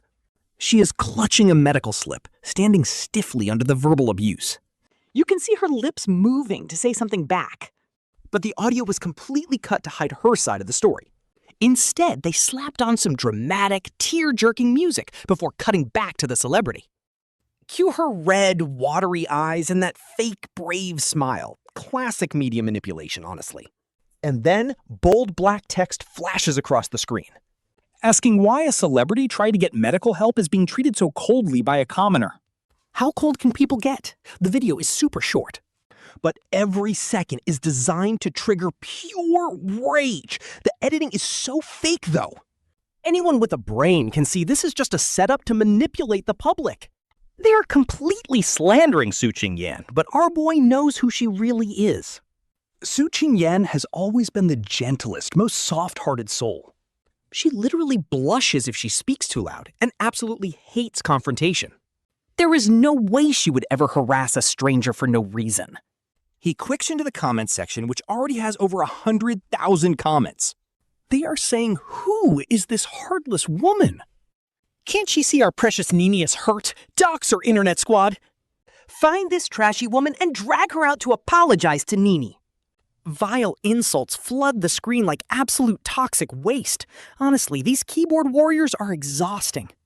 His breathing tightens in pure fury as he keeps scrolling down. People are screaming that she should be fired from her state job immediately, saying she looks innocent but is actually trash, asking if she is some cheap mistress with a black heart. They want her cyberbullied to death and run out of Shangjing City. These disgusting rumors form a massive net, trapping Su Qingyan in the middle of a witch hunt. Left to be torn apart by the mob while our main character's hand shakes with uncontrollable rage. His legendary brain, capable of processing elite-level data, goes completely blank in this exact moment. He only knows one thing: Su Qingyan was cruelly bullied while he was gone, slandered with the most disgusting lies and dragged through the mud. And the worst part? It is all his fault for disappearing for 5 long years. Otherwise, she would never have had to struggle alone to raise their kid. If she had been living in luxury with everything she ever wanted, no one would ever dare call her cheap or look down on her. Heavy guilt and absolute fury weigh on his chest like mountains. His chest heaves as his eyes lock onto one final toxic comment. Asking about their 5-year-old son, Zize? That is the absolute breaking point. Our guy completely snaps, roaring that they are dead meat before making a call. He rushes straight to her 6-story apartment building. Meanwhile, her home is quiet and warm. She just gave little Su Nian a bath and put her in cute bear pajamas. The sweet girl hugs her mom's arm, quickly drifting off to sleep. So heartbreaking. Su Qingyan sits by the edge of the bed so long her legs go numb. She slowly stands up and walks into the dead silence of the living room. Collapsing onto the couch, her phone suddenly buzzes and breaks the quiet. It is a text from a college classmate telling her to check Weibo immediately. They ask if the person in the viral link is actually her. Her heart sinks instantly as a terrible feeling washes over her. She taps the link and the page immediately loads. It is the top trending video about the famous celebrity Jiang Mani. Her profile is captured with terrifying clarity. And then it gets way worse. The comment section is pure toxic trash, with people asking who this old lady is. They call her heartless and say she looks completely broke. Others accuse her of cloud chasing and demand a full doxing of this classless woman. At this point, Su Qingyan's head is spinning and her mind goes completely blank. She was just following the rules to get urgent medicine for her sick daughter. How did things spiral like this? Her trembling fingers keep scrolling down the page. But then she spots a screenshot that makes her entire body freeze with fear. It reveals her exact apartment complex, even pinpointing her specific building number. The caption doxes her as a single mom with a 5-year-old child. They leave horrible, suggestive comments, causing her to lose grip of her phone. The phone drops heavily onto the sofa as pure terror grips her entire body. It feels like cold, invisible hands are reaching out, slowly choking the breath out of her. She does not care about the insults. She has survived 5 years of harsh struggles. But they mention Niannian, and now they know her daughter's exact age. They have their home address, and those toxic keyboard warriors hiding behind their screens? Will they actually show up at her doorstep to spread their real-life malice? What if they hurt her little girl? Just thinking about it terrifies her. This is low-key heartbreaking, guys. Su Qingyan feels her blood run cold and rushes inside. Seeing her daughter sleeping so peacefully, she breaks down and tears stream down her face. She can lose absolutely everything else in this world, but not her precious daughter. But she cannot just sit around and wait for disaster, so she wipes her tears. She picks up her phone again, even though her hands are still shaking. Her face is pale as paper, but a sharp resolve fills her red-rimmed eyes. A fire ignites within her. She is allowed to be weak sometimes. She can yield on anything, but as a mother, she is built different and has to fight. She opens Weibo. Logging into her barely used account, her trembling fingers begin to type out a public response. She introduces herself as the ordinary bystander who did not yield to Jiang Mani. Declaring she will not over-explain, she simply states she was waiting in line.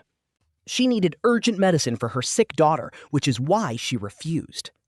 As for the malicious rumors online accusing her of having a messy private life, she has one thing to say. She is raising her daughter completely alone.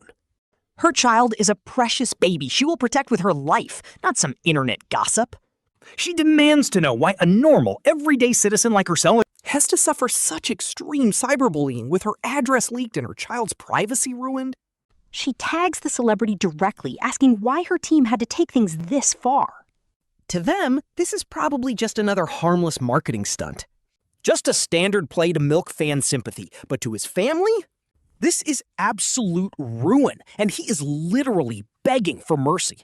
Spare his family. If they want an apology, he will do it. He will apologize face to face as he types the very last word. He finally hits the send button. Su Qingyan feels like his bones are turning to dust, the phone slipping away. It lands on the soft sofa cushion, not making a single sound. The living room is terrifyingly quiet, with only the wall clock ticking. Every single tick grates on his frayed nerves while his phone glows. Like a direct portal straight to the abyss, and he cannot look.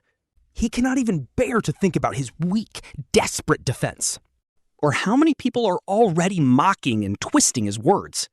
Using a dead account to fight an idol with 10 million fans? Is basically like trying to shake a giant tree. No, scratch that. He is not even that. He is just a tiny ant that will get completely crushed under a million stomping feet. Su Qingyan curls up on the sofa, burying his face in his knees. His post hits the internet like throwing cold water into boiling oil. Notifications instantly explode, with red numbers on the icon climbing crazily. His sunken heart suddenly sparks with a tiny, desperate glimmer of hope.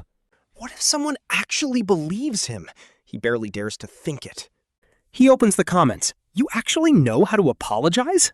You ruined our Nini's mood today. Look at him playing the victim. Using your kid as a shield? This woman is so scheming. What medicine is so urgent? Is your kid actually dying? If not, why couldn't you wait? He says he has a daughter. His daughter alone? Honestly, this screams major green tea manipulation. Claims he protects his kid, but cannot even afford decent clothes. Truly hilarious. What a total failure of a mother. Su Qingyan is shaking uncontrollably, his face paper white in the screen glow. He feels like he is standing naked as a hostile crowd points. Helpless fear completely drowns him, and he throws his phone away. As if it is a monster, he curls up, hugging himself tightly. But he feels zero warmth. Seriously, somebody needs to save this man. Who will save him and Niannian? Meanwhile, in downtown Shangjing, in a luxury penthouse worth millions, looking over the brilliant city lights, Jiang Mani casually swirls her wine glass while scrolling on her phone. Her manager, Chen, excitedly reports the latest social media stats. Manny, you are a literal genius. With just this one video, our account gained 500,000 followers in 30 minutes. Manny listens. A smug smile spreads across her face. Not gonna lie, she's pure evil. Her crimson nails swipe past Su Qingyan's desperate post. She chuckles and hands the phone to Chen, telling her to look. That little mouse is getting desperate. She stares out at the city. The drama was already crazy, but she felt the fire still wasn't hot enough. Chen immediately got the hint. So just having the fans riot isn't enough? Zhang Mani smirked, grabbing her phone to look up a specific number. She needed someone in the industry to speak up for her. The call quickly connected. Hey Lingling, you asleep yet? Zhang Mani's voice was sickeningly sweet. On the other end was B-list actress Liu Lingling, saying she was still awake. She asked if Manny was okay after seeing all the hate on Weibo. Saying those trolls are way too much. Liu Lingling sounded deeply concerned. But it was pure fake concern. Manny sighed, claiming she was just feeling so wronged. Jiang Mani acted victimized, saying everyone knew she hated seeing such injustice. Now that it happened to her, she flattered Lingling for being incredibly righteous. Then came the real ask. Could she post something to defend her? Liu Lingling went silent. She knew exactly what kind of trap this was. Jumping into the drama to bully a regular person made her feel pretty hesitant. If there was a plot twist, her own reputation would be ruined. But Mani called out. Zhang Mani's tone went cold, asking if she was unwilling and calling it a hassle. She told her to forget it, but Lingling panicked, saying it wasn't like that. Lingling quickly interrupted her, insisting she would absolutely love to help. She claimed she was just too angry to speak. Jiang Mani smiled in satisfaction. Nobody could resist this clout. Manny told her not to be mad. Her team already wrote the draft, and she promised to pay for massive promotion. She guaranteed it would get her trending and gain her tons of followers. Since they were sisters, they had to share the viral traffic together. Liu Lingling's heart raced as she eagerly agreed to do it. She asked for the text so she could upload it immediately. Just a few minutes later, the post went live, right on schedule. This post was the final straw, and honestly, the sheer malice is unreal. Hashtags like apologize to Jiang Mani started trending everywhere, followed by tag feel bad for Nini and tag Su Qingyan get out of Shengjing. Those three topics totally dominated the top spots, with bright red viral tags next to them. Meanwhile, Su Qingyan's new account was completely overrun by angry mobs. Her inbox was flooded with over 99 plus notifications, which was honestly terrifying. Opening them up revealed nothing but sickening curses and endless online abuse. Some even sent photoshopped funeral photos. Meanwhile, at a luxury downtown apartment, Zhang Mani was relaxing on her leather couch, casually wearing a face mask. Her manager Chen Jie rushed in, screaming that the drama had completely blown up. Jiang Mani just gave a lazy hum, not caring about the actual numbers. All she really cared about was this feeling of absolute power. Over in her dark living room, Su Qingyan curled up in a corner. She hugged herself tightly, having tossed her phone to the other end. Even though the screen was black, those horrible comments remained. They were burned deep into her brain, making her feel totally numb. She felt completely frozen, wondering why her life had suddenly turned into this nightmare. She was just a mom trying to protect her kid and live a peaceful life. Right at that moment, a heavy knock suddenly echoed at the door. Su Qingyan's body instantly freezes as her mind goes totally blank. Su Qingyan's body instantly freezes as her mind goes totally blank. Only one terrifying thought is left screaming in her head. Did they find her? Her home address, her exact building. It was all leaked online by those toxic haters wanting her dead. And they literally tracked her down, and fear is suffocating her. She freezes, holds her breath. She is too terrified to breathe, and then the knocking continues. Steady and persistent. Every single knock hits like a hammer. What can she do? Call the cops? But they haven't done anything. They are literally just knocking. She bites her lip in sheer panic. Shaking with pure terror, she wonders who is waiting outside. What do they want? Will they break in? Her daughter is still sleeping inside. Talk about absolute emotion at stakes.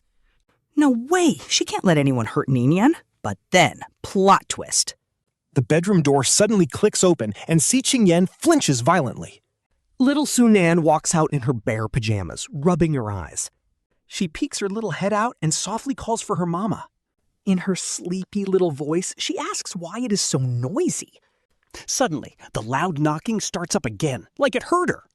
Niannian pauses and looks curiously toward the front door. Someone knocking? Asking if it is the utility guy, she starts walking over. She runs to the door. Bro, I was screaming for Niannian to stop. She tries to grab her, but her terrified body completely freezes up. Pushing herself off the sofa, her legs are totally numb. She loses control, crashes. Her knee slams hard against the coffee table. Sharp pain shoots through her. But she does not care. She yells for Niannian not to open it. Her voice cracks with pure terror. But too late. Niannian's tiny hand reaches the handle. For a 5-year-old kid? This old door lock is easy. The little girl stands on her tiptoes.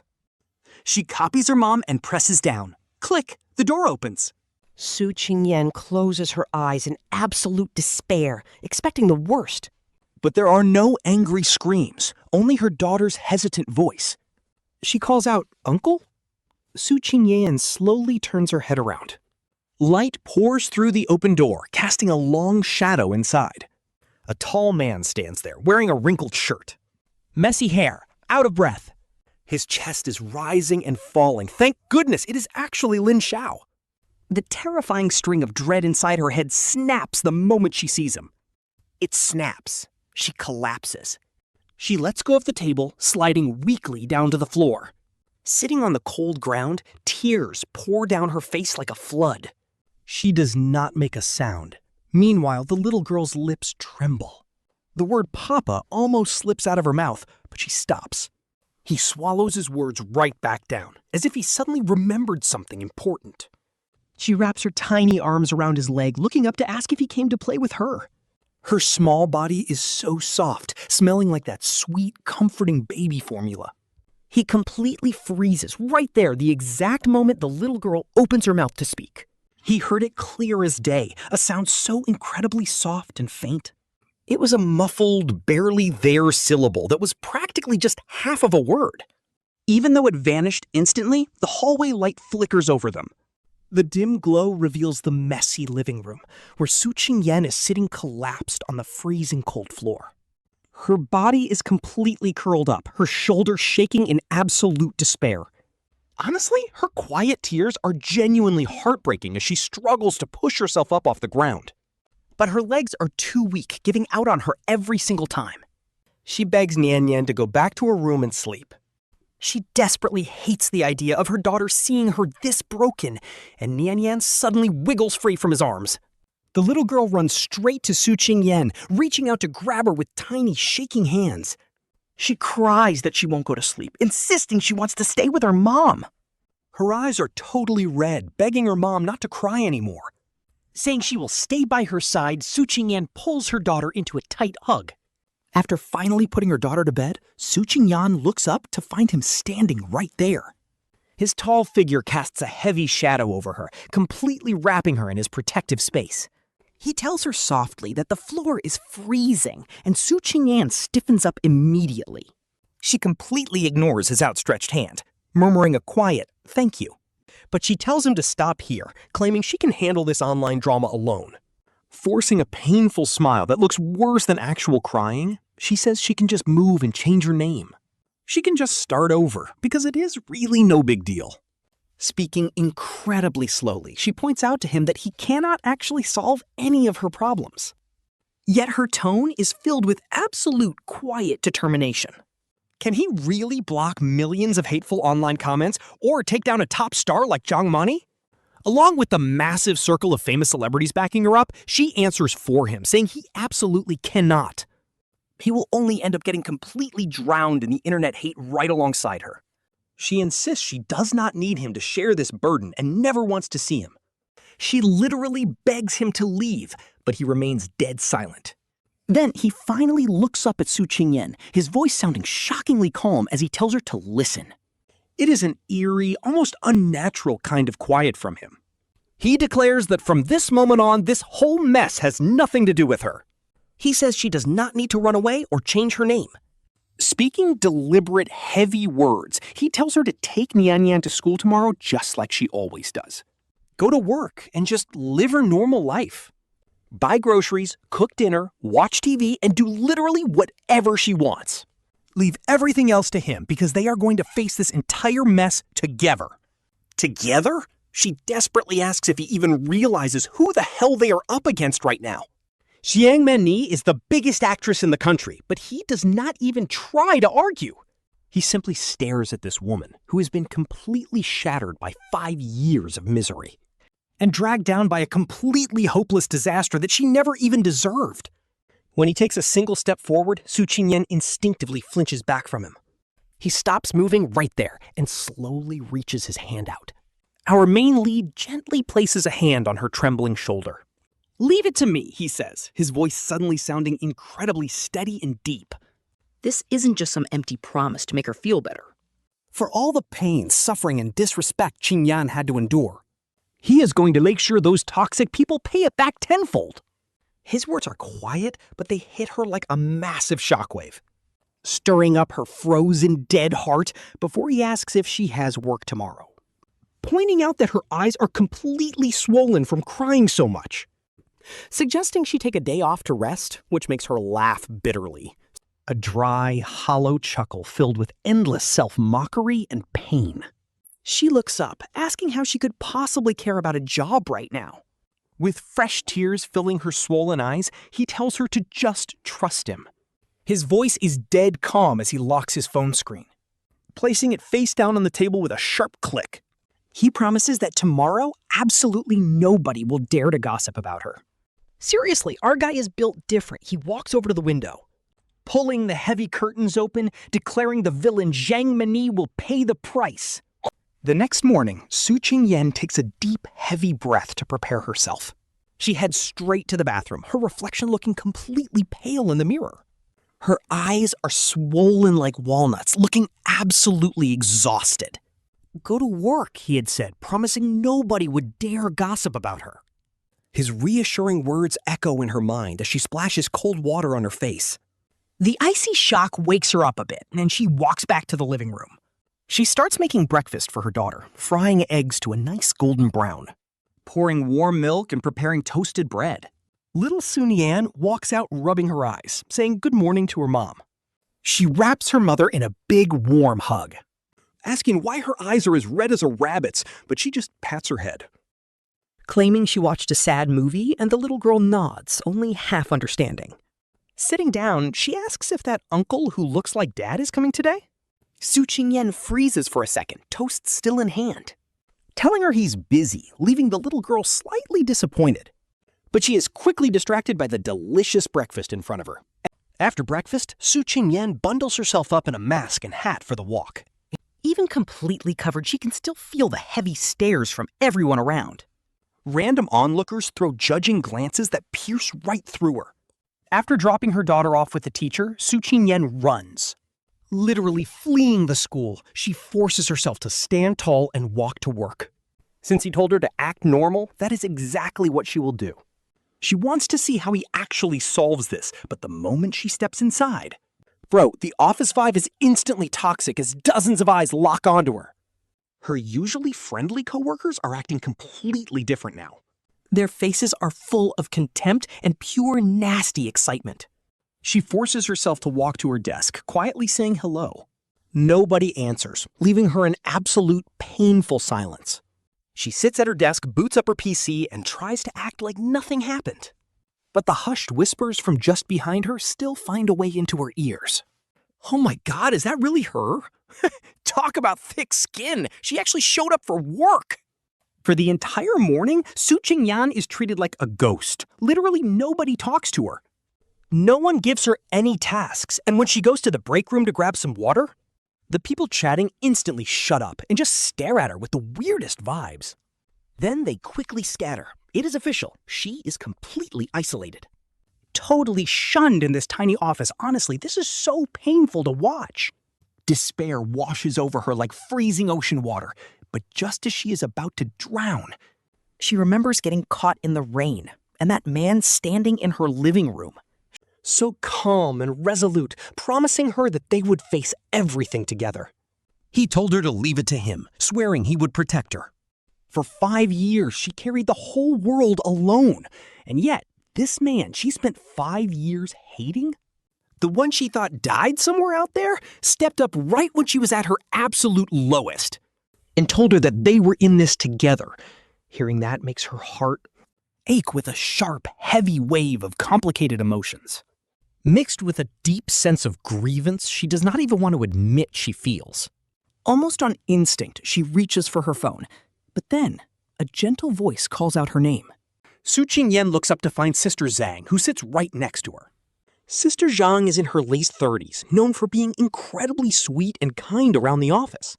Always treating everyone warmly, she asks her if she has had breakfast yet. Hey, I brought you some pork buns from that new spot downstairs. Give them a try, Sister Zhang says, placing a piping hot paper bag. Right onto Su Qingyan's desk, our girl is completely stunned. She truly believed everyone would avoid her like the literal plague. Sister Zhang, But Wang Li, a younger girl sitting on her other side, cuts in. She spins her chair around and slides right over. She tells her to ignore those rumors. Half of that internet gossip is totally fake anyway. People online are just bored, trying to play Sherlock Holmes and judging everyone. Running these stupid online trials, Wang Li says, rolling her eyes. Looking completely disgusted. Sister Qingyan, we know exactly what kind of person you are. We have worked together for so long. You feel bad even stepping on an ant. There is no way you would do something like that. Sister Zhang nods along, telling her not to worry. A clean conscience fears no rumors. The truth always comes to light. Su Qingyan's nose twinges with emotion. The icy wall she built around her heart Suddenly cracks open, letting in a desperately needed wave of warmth. Tears well up in her eyes, but she blinks them back with everything she has. Forcing them down, she softly whispers her thanks to Sister Zhang. Her voice is thick with emotion. Sister Zhang just smiles and says, "What is there to thank us for?" Wang Li hands her a pack of tissues and tells her to eat the buns while they are still hot. They will taste bad if they get cold. Su Qingyan takes her first bite. It tastes amazing. This is the first meal in 24 hours that actually feels comforting. With her two co-workers openly backing her up, the toxic office whispers do not vanish completely, but they definitely quiet down a lot. Su Qingyan finally begins to relax as the hours slowly tick by. Just as Su Qingyan was about to finish her quarterly report, her workday took a sharp turn. The sharp click of high heels cut through the quiet office, stopping right next to her desk. Linda, the boss's assistant, called out to her in that usual cold, strictly business tone. Giving away absolutely zero emotion, Su Qingyan looked up with a bad feeling. Boss Li wants you in his office right now, and those words made the room freeze. As a heavy silence fell, she slowly stood up and walked toward the boss's office. Boss Li was sitting comfortably behind his massive, expensive mahogany desk. He was staring down at some papers, a man looking to be around 50 years old. His hair was slicked back perfectly, and those gold-rimmed glasses made him look quite refined. A total gentleman on the outside. Su Qingyan quietly asked if he called for her. She stood by the door, her voice low, as Boss Li finally looked up at her. He pushed up his glasses and flashed a warm, gentle smile, calling out her name. "Come, take a seat," he said, pointing to the chair. Su Qingyan silently complied. She sat with her hands folded on her knees, her entire body stiff with tension. "So, Xiaosu, how long have you been with us?" He totally dodged the main point. Instead, he started making casual small talk. She replied that it had been over 3 years. 3 years already? Time really flies, Boss Li sighed, pretending to care. He tapped his fingers gently on the desk, praising her consistent work performance. "The company has always noticed your hard work. You are incredibly responsible." "You are a truly great employee," he said, laying on the fake compliments. Su Qingyan remained silent, knowing this sweet talk was just a setup. But here is the thing. Boss Li suddenly pivoted, talking about the company collective. "We have to closely consider our corporate image and public influence." "Don't you agree?" Su Qingyan quickly tried to defend herself, saying, "Sir, I did not." She desperately tried to explain, but Boss Li coldly cut her off. His smile faded as he told her that her current mental state was the problem. Under so much mental pressure, there is no way you can focus on your work. Right? She looked up at this refined man, disguised in fake righteousness. Spouting fake morals while stabbing her in the back. "I understand," she quietly whispered. Bro, this hypocritical boss is actually the worst. Anyway, Miles away, Xiao Yu's phone rang. "Can you come back right now? This urgent issue needs your direct solution." He opened his mouth but could only choke out a dry syllable, taking a deep breath. Trying to sound steady, he replied, "Director, something bad happened on my end, too. My family is being cyberbullied online because of some famous celebrity named Zhang Mani. My wife is being attacked by the entire internet, and she just lost her job. Even my 5-year-old daughter is targeted." On the other end of the line, Director Liu Jun's breathing grew heavy, and he roared in absolute fury. With uncontainable rage, he cursed those scumbags who use capital to manipulate public opinion. "Xiao Yu, don't panic. I will handle this," the director started, but Xiao Yu interrupted. His voice was rock solid as he mentioned the classified Kunlun project. "I know how urgent the national mission is, but I cannot leave right now. For 5 years, I have owed my wife, and I have owed my daughter. I can never repay them. I know the country needs me, and I would go with 0 regrets. But right now, my wife and my daughter, they need me more than anything." The other end of the line falls completely silent, and Lin Yu's heart starts to sink. He knows his request is incredibly selfish, especially when put up against the nation's highest-level project. But under that kind of pressure, personal matters are completely trivial. Still, he's prepared. He's staying behind no matter what. Suddenly, Liu Jun says he understands. The director's voice comes back on the line, but it's surprisingly calm. "Xiao Yu, you did the right thing by holding your ground. If a man can't even protect his own family, how can he protect the entire country?" There's absolutely 0 blame in Liu Jun's voice. Honestly, this boss is a total legend. He says the state owes him this. After all, researchers are human beings. They aren't just cold, unfeeling machines. They have families too. They have real feelings. A brilliant scientist should never have to bleed and weep in silence. And their families shouldn't suffer a single grievance. Liu Jun's words get more powerful with every sentence. He tells Lin Yu not to worry about this mess, leaving him completely stunned. Ling Yu tries to say it's just a family matter, but the director snaps. Liu Zhen literally curses, saying the moment Lin Yu's family faced such a terrible injustice, this stopped being a simple private matter. It became their business. It became the nation's business. Lin Yu grips the phone, his throat completely tight with emotion. The director promises to handle it, telling him to do just one thing. He needs to go straight to his wife and daughter right now, to stay with them and comfort them while the Kunlun project gets handled. He'll have the backup team cover his shift until things at home are fully resolved. He asks if he understands, and before Lin Yu can reply, the line goes dead. Liu Jun hangs up, his face dark with rage as he boots up his computer and checks Weibo. He sees the disgusting, hateful comments and the photoshopped, malicious pictures targeting Su Qingyan. But when he sees that even the simple words of a 5-year-old child are being weaponized and labeled as an illegitimate daughter, leaving her open to brutal attacks, his usual gentle demeanor completely vanishes. It's totally gone. He mutters that these people are really out of control.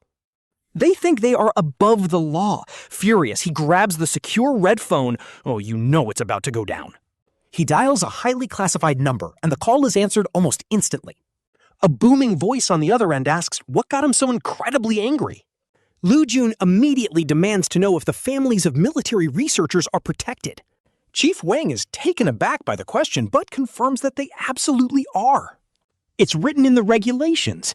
That's when Liu Jun drops the truth bomb. Our chief designer of Project Fengsho, whose wife and 5-year-old daughter haven't seen him in 5 years, are being relentlessly cyberbullied because of some celebrity. Are we gonna let this slide? What? Chief Wang's tone completely shifts as he demands to know which chief designer. He asks how he didn't know about this. Liu Jun reveals it's Lin Yu, who signed an NDA 5 years ago. He abandoned everything to work in the desert, and now that he's back, his wife and daughter are being publicly insulted because of some arrogant celebrity. They are being called homewreckers and bastards. Hearing this name, Zhang Qingyang instantly springs out of his chair, the legs scraping loudly against the office floor. The sharp screech echoes. At this point, his back is already dripping with cold sweat, because of course he knows exactly who Lin Yu is. Right now, this National Treasure's family is in the capital, getting cyberbullied by the entire internet right under their noses. To Zhang Qingyo, this whole thing is a complete joke, an insane joke that is about to bring the sky crashing down. Some random actress named Jiang Mani is causing all this. Zhang Qingyu's voice is dead quiet as he asks, who is backing her? Who is her sugar daddy? Which massive corporation is pushing her? Investigate her, Liu Jun. The entire nature of this situation has changed. Zhang Xingyo's tone is actually terrifyingly calm. This is not some stupid family drama we're dealing with. It is not mindless entertainment gossip either. This is a direct attack on our country. This is a calculated, premeditated strike against our top national scientists, and they are actively trying to destroy our morale.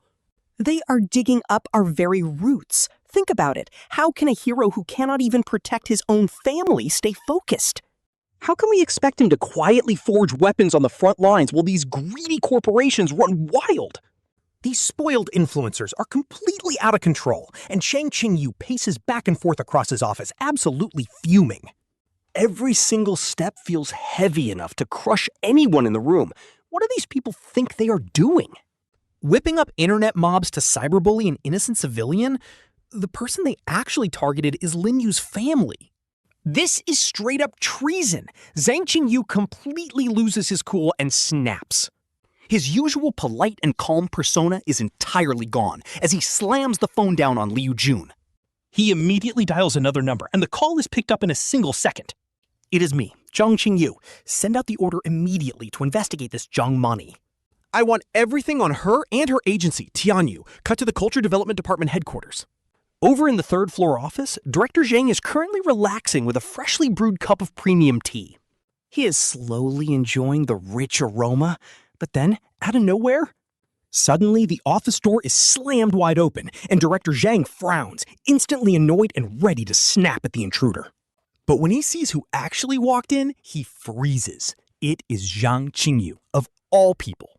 Why is the literal big boss of the National Security Department marching into the Culture Department? Taking one look at Zhang Qingyu's incredibly furious expression, and Director Zhang's heart instantly drops in panic. Lao Wang, what wind blew you into my office? Director Zhang asks, quickly putting down his cup. He stands up, trying to laugh it off, but Zhang Qingyu completely ignores his polite smile. Instead, Zhang throws down a folder. Director Zhang spots 2 words stamped on it in blood red. Top secret. His smile instantly freezes. What could possibly be so incredibly serious? Director Zhang asks, his voice automatically dropping to a whisper. Jiang Mani, Zhang Qingyu says. Director Zhang stammered. Wait, she is just an actress. How is this a national crisis? Director Zhang's heart completely stops as he reaches out with trembling hands, slowly opening the string seal of the classified folder. He pulls out a few thin sheets of paper from inside. The very first page is a highly classified personal profile. The profile picture shows a handsome young man whom Director Zhang does not recognize at all. But the moment his eyes drift down to read the actual details on the page, his breathing completely stops. He is a special researcher for the National Academy of Sciences and chief engineer of the Hive Project. He is the lead designer with an S-rank security clearance level. Director Zhang keeps reading, petrified. When he looks under the family relationship section, it clearly lists his wife, Su Qingyan, and his daughter, Su Nian. Su Nian. Director Zhang's brain goes completely numb. His mind is a total blank right now. Do you still think this is some minor celebrity drama? Zhang Qingyu asks, his voice deadly quiet. No, absolutely not! Director Zhang suddenly leaps to his feet, totally losing his composure. He moves so fast that his chair flips backward and crashes to the floor. Lao Wang, I swear I did not know. I had no idea about any of this. His voice is visibly trembling, but Zhang Qingyu cuts him off. I do not want your explanations. We are absolutely not letting this slide, and our country will never tolerate this disrespect. Director Zhang is already panicking too much to even care about his own reputation. Ignoring his fallen chair, he rushes straight to his desk like a madman. Grabbing the red encrypted phone, his knuckles turn white from gripping it so hard. He does not even need the directory. He dials a number memorized by heart. The call picks up instantly, and he barks out, "It is me, Zhang Fu." His voice gets sharp, shaking with a crazy mix of pure panic and urgency. Get the word out right now. We are setting up a joint task force. National security, cyber authorities, tax departments, get everyone moving immediately. The target is Jiang Mani and every single piece of her backing network. Maximum priority. Even if the sky falls, you get this done first. Meanwhile, over in a government office, Director Li grips the newly delivered document. His fingertips are literally turning white just holding the paper. It is not some thick file, just a single, incredibly thin page. The message is incredibly short, basically telling him to protect them at all costs.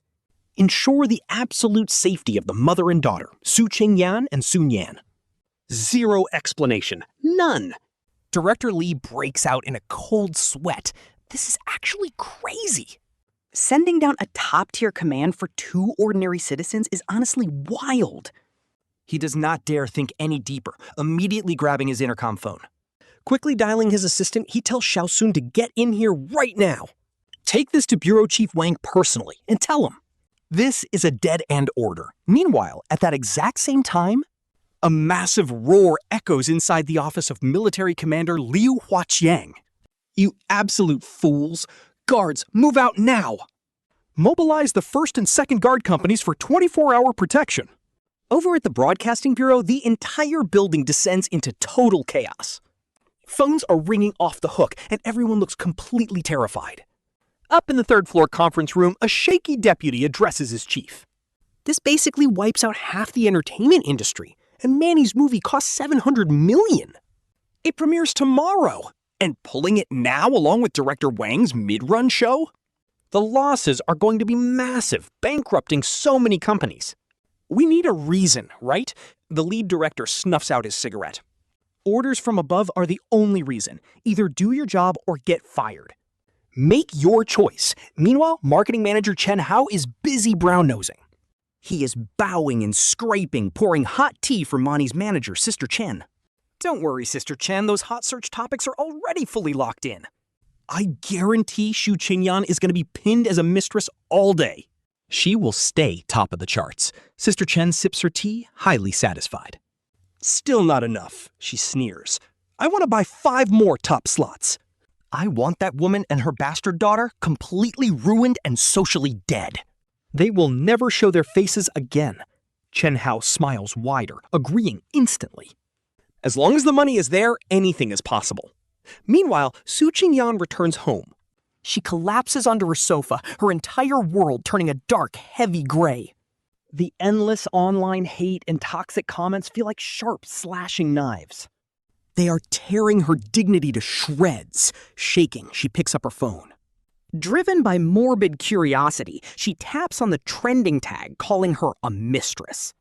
At this point, she's still sitting dead first on the trending page, tagged with that massive viral label. And the comments section, absolutely toxic, flooded with hate and horribly photoshopped pictures of her. It literally makes her sick to her stomach, going completely numb. Why are they doing this to her? Despair just completely drowns her like a tidal wave. Honestly, she's at the point of wondering if death is her only way out.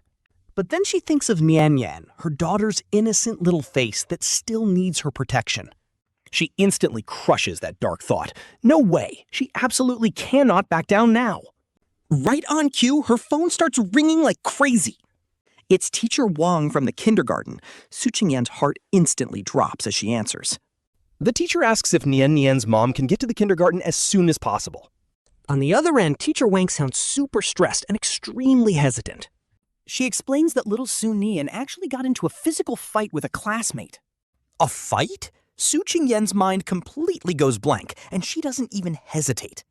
She grabs her keys, bolts out, and starts sprinting like crazy. Meanwhile, on the road to the school, a line of deceptively low-key vehicles drives past. If anyone caught a glimpse inside these cars, they'd honestly lose their minds. Inside the lead 2 vehicles, every single person is sitting dead straight with perfect posture. They're all decked out in military green uniforms, their expressions completely tense. Staring intensely at the road ahead, these guys look like they're on a high-stakes mission. And the 2 cars trailing right behind them, the passengers look just as dead serious. Except this crew is wearing sleek black tactical uniforms instead. Talk about serious backup. Back at the kindergarten office, you could literally cut the tension with a knife. Su Qingyan bursts through the door and spots her daughter Su Nian right away. Her tiny body is standing perfectly upright, though her little face is covered in tears. But she's got her lips pressed tight, looking incredibly stubborn and refusing to back down. Right next to her stands another little girl, dressed up like a princess. This kid, Ting Ting, is sobbing softly, but the second Su Nian sees her mother arrive, Su Nian's tough act completely crumbles, and she just bursts into tears. She throws herself into her mother's arms, crying that they were insulting her. They called her mom a bad woman and said Niannian has no dad. Hearing her daughter sob out those words literally tears Su Qingyan's heart to pieces. Her chest tightens in pure agony. So this is what happened. The toxic online drama actually leaked into the real world, hurting her most precious baby. Before she can even comfort her daughter, the office door gets slammed open. A woman covered in flashy designer gear and jewelry storms into the room. Right behind her is some guy carrying her bags as she screams out for her baby Ting Ting. She grabs the little girl, and the second she notices a tiny red mark on her forehead, she completely loses her mind and whips around in pure rage. She glares at Su Qingyan and demands to know if her brat has any manners at all. Acting like a total savage at this age? Imagine how she'll turn out later. Her voice is insanely shrill, dripping with pure entitlement and looking down on them. Su Qingyan pulls Su Nian behind her and coldly states that they don't even know the whole story yet. She asks her to stop jumping to conclusions, but the woman just lets out a nasty sneer. She looks Su Qingyan up and down, pointing out that her own daughter's forehead is clearly red. What's left to clear up, especially looking at how absolutely broke and cheap Su Qingyan looks? No wonder she raised such a brat. Oh, wait, I remember now.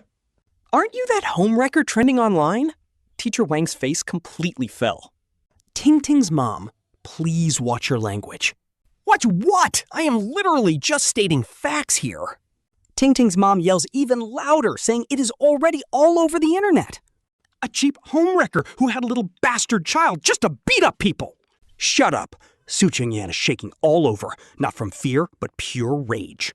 She could handle all the online toxic hate herself, but she would never let anyone insult her daughter. How dare you talk back to me? Ting Ting's mom crosses her arms with a smug sneer. Guilty as charged, huh? I've seen plenty of gold diggers like you who do anything for quick cash. Let me tell you, this is far from over. We want medical fees. And mental damages, or I'll ruin you. Her husband behind her chimes in. Compensation is a must, and you will apologize in front of the whole school. Apologize to my kid? Su Qingyan tightly holds her trembling daughter.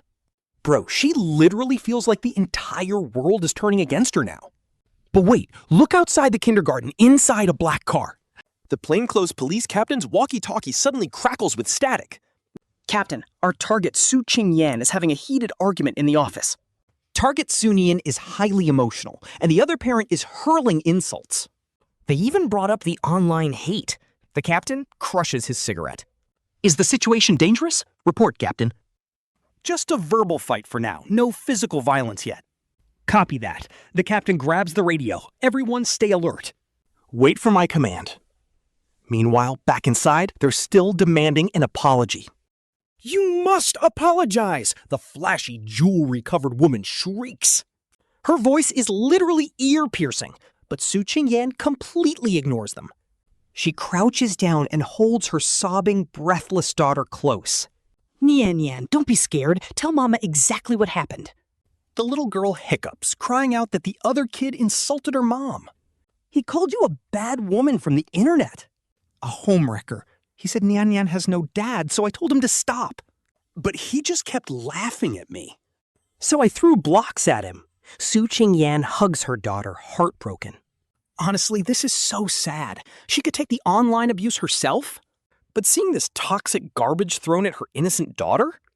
The kid she'd literally die for? No shot. She's absolutely done. A cold, terrifying rage suddenly surges deep within her chest. She stands up, shielding her daughter behind her, ready to face the trashy couple. My daughter was wrong to throw those blocks, and she will apologize. But Su Qingyan's jaw tightens as she glares. Your daughter viciously insulted my kid, so she must apologize to her as well. Both apologize, then we are even. That is my absolute final offer. The arrogant woman laughs hysterically as if she's heard a huge joke. Are you actually out of your mind? Who do you think you are? She literally calls the poor kid a shameless mistress's bastard who doesn't deserve to be compared to her daughter. And when her daughter gets a tiny bump on the head, she claims the kid deserved it. Who told her to have such a dirty mouth? Su Qingyan's voice is literally shaking with anger. Oh, so you dare to talk back? Lina's husband steps forward with pure bully energy. He points right at Su Qingyan's nose and threatens to find someone to end her life, calling her a useless outsider who doesn't know her place. But those threat words are like a trigger. Meanwhile, right outside the kindergarten, inside a black sedan, a man holding binoculars lowers his gear and picks up a classic encrypted communicator. Calling Slayer. Static, static. The line crackles to life. Then a voice as steady as a mountain answers. Report, Commander. The target's family is facing active threats, and the enemy is openly talking about ending them. Silence on the line for a second, then he roars. Do these scumbags think my soldiers are dead? Operation authorized. Take down those two idiots who do not know their place. Bring them back in one piece because I want to ask them myself. Who exactly gave them the balls to act like this? The man hangs up. He grabs another radio, his voice instantly turning cold and deadly calm. Group 1 and Group B move in and clear the area now.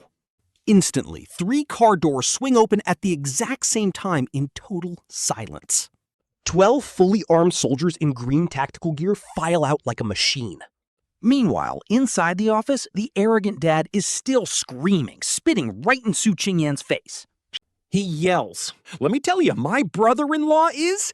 And then, boom, the fun begins. A deafening crash echoes through the room. That door was not just pushed open. It was violently kicked off its hinges, slamming against the wall with insane force.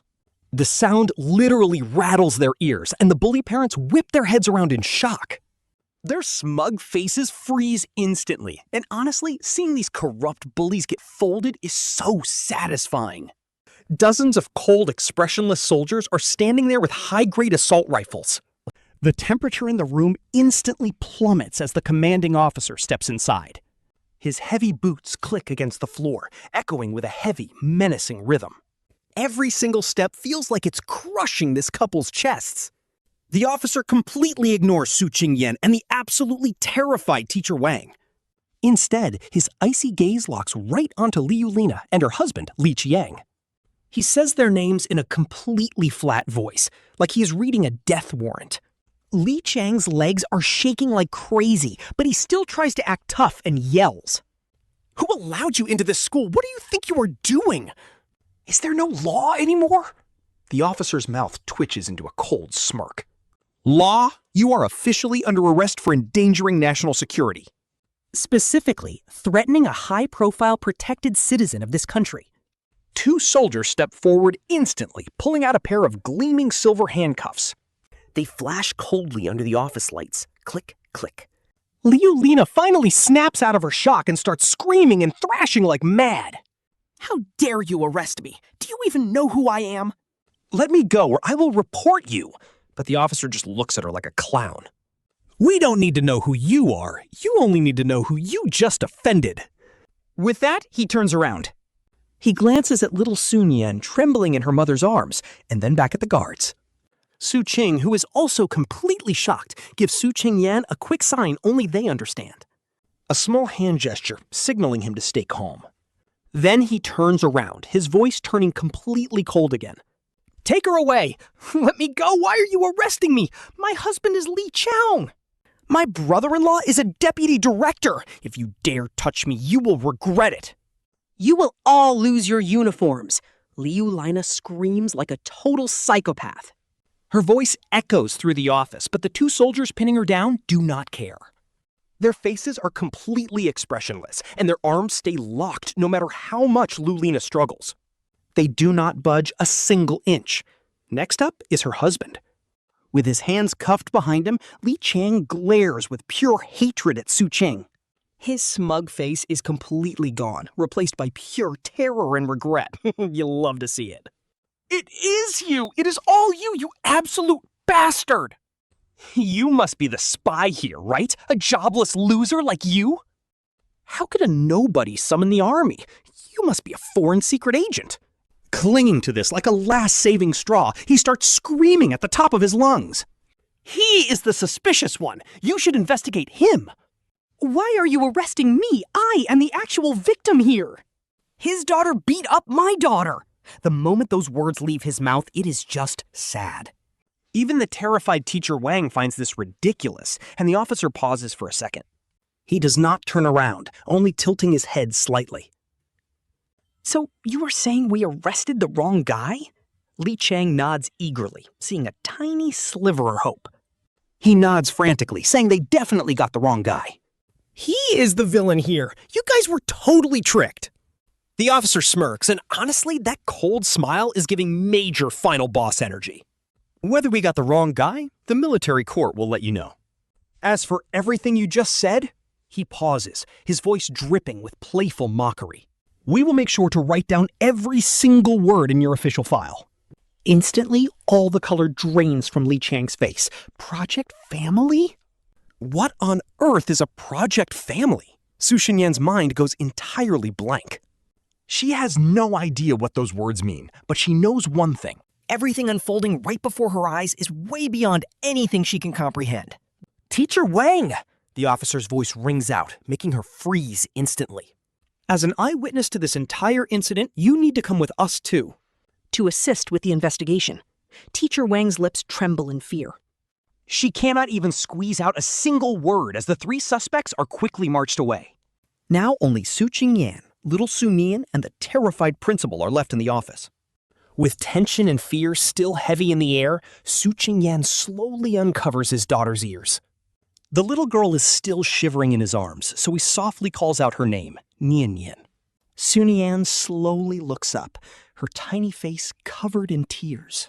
But surprisingly, she does not make a sound. Meanwhile, in a secret research institute in the northwest, smoke is swirling heavily inside Director Liu Jun's office. But his computer screen is not displaying any complex scientific data. Instead, he is looking at the social media homepage, where the trending board has completely changed. All the toxic and negative drama from earlier has been totally wiped out. And in their place are official posts promoting positive energy and national progress. It is spotless, way too clean. Honestly, it is enough to make you low-key panic. He grabs the red encrypted phone sitting on his desk and dials a number.